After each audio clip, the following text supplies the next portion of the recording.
Hey everyone, so Matthew Stafford has finally broken through and he's going to his first Super Bowl after helping the LA Rams defeat the 49ers 20-17 in the NFC Championship game, but can he win the Super Bowl? Let's talk about it. Make sure to like the video for the YouTube algorithm, and also only a small percentage of people who watch my videos are actually subscribed, so if you end up liking this video, consider subscribing. It's free and you can always change your mind. Enjoy the video. So Matthew Stafford did what the LA Rams paid for with all the trades, the draft picks, everything they've done. He's led them to the Super Bowl, and now as we all know, the Rams went to the Super Bowl a few years ago, but Jared Goff and that offense back then, they couldn't do anything in the Super Bowl against the Patriots and they lost, and it was just a terrible Super Bowl offensive wise. So, you know, the whole idea was bring in Matthew Stafford so he can take them over the top. And for most of the year, Matthew Stafford has played excellent, and in the playoffs so far, he's also been really great. So how would he do against the 49ers in the championship game? Well, he helped carry the team actually, as he passed for 337 yards with 2 touchdowns and 1 interception. And honestly, the interception was mostly due to a tip pass, and there were some dropped touchdowns as well in there. And of course, there's that fourth quarter pass that we'll talk about later. But overall, he played excellent, and he used wide receivers Cooper Kupp and Odell Beckham Jr. super well, as those two combined for 20 receptions, 255 yards, and 2 touchdowns combined. Those were massive numbers, and Stafford had to be great because the running attack for the Rams was held in check, as the run game only produced an average of 2.4 yards per carry. Now, of course, the Rams were down 17-7 late in the third quarter, but Stafford would lead the Rams to 13 unanswered points in the fourth quarter, doing what he had to do to win. And on the 49ers side, they also actually struggled to run the ball and to block in general. Deebo Samuel was again a playmaker for the 49ers, but he couldn't do it all by himself. I mean, it kind of seemed like he was the only real weapon on offense for the 49ers. And you know, say what you will about Jimmy Garoppolo, Jimmy G, but he just wasn't able to carry the 49ers over the top. I mean, he played mostly okay, but I mean, there just wasn't much he could do. The 49ers defense played well enough to help and to win, and we can all point to the dropped interception early in the fourth quarter where Stafford just kind of threw it up for grabs. He underthrew his receiver and the 49ers dropped it, and they were up 17-14 at that point. That could have, you know, helped them run out the clock or, you know, do something, maybe extend the lead. It could have changed the game, but at the end of the day, we saw what we've always been seeing. The 49ers defense just outplayed the 49ers offense. The whole San Francisco 49ers team is basically their amazing defense and Deebo Samuel. I mean, that's like their whole team. And if the 49ers had a better quarterback, they probably would be in the Super Bowl right now. But it does look like they are finally moving on from Jimmy G, and the Trey Lance era should begin next year. And I'm really excited for that because I think he has so much potential, and I think he's going to be box office once he's used to playing, once he's a regular starter. So 49ers fans, don't feel too bad. Your future is really bright for Lance, and even if he only turns out to be half as good as advertised, that's still going to be really impressive. And also, 49ers, if you're smart, don't ever let Deebo Samuel go, because that guy is an absolute beast. Back to the Rams side of things, Stafford, as I said, had a terrible throw early in the fourth quarter that could have led to the loss. I mean, he honestly almost threw the game away there, but the 49ers dropped it.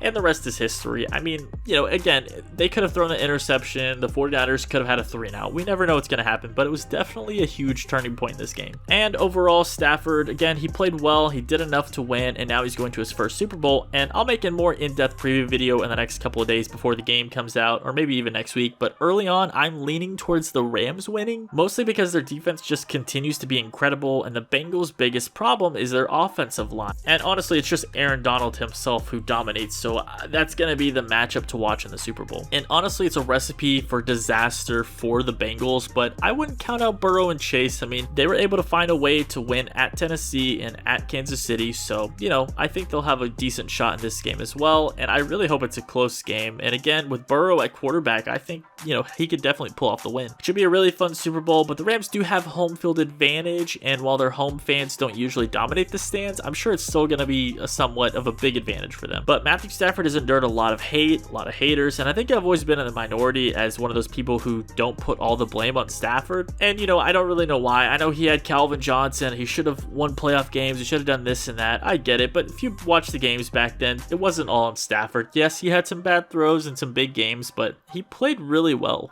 And this is his chance to finally change the narrative, win a ring, and to be honest, I like both teams, but I think I'm rooting more for the Bengals, as I've always been kind of sort of a background fan of theirs for the last 20 years, but I really want Stafford and Aaron Donald to win their rings too. But we're going to see. It's going to be a really fun Super Bowl to watch. I definitely love the Bengals being in there. The Rams made it a couple years ago, but still, those two teams being in there is definitely very different than what we're used to, so it's pretty exciting. Let me know what you thought about the game and Stafford's performance in general. I mean, will Matthew Stafford do enough to lead the Rams to a Super Bowl title? We'll all the trades, the draft picks, is it all going to be worth it? If they win this Super Bowl, even if it's just this one Super Bowl, I would say yes, it was worth all the trades and all the draft picks, but I don't know. Let me know in the comments down below. Thanks so much for watching, everyone. If you enjoyed the video, make sure to drop a like for me, and if you haven't already, subscribe to the channel as we have a lot more videos coming out. As always, everyone, I'll see you in the next one.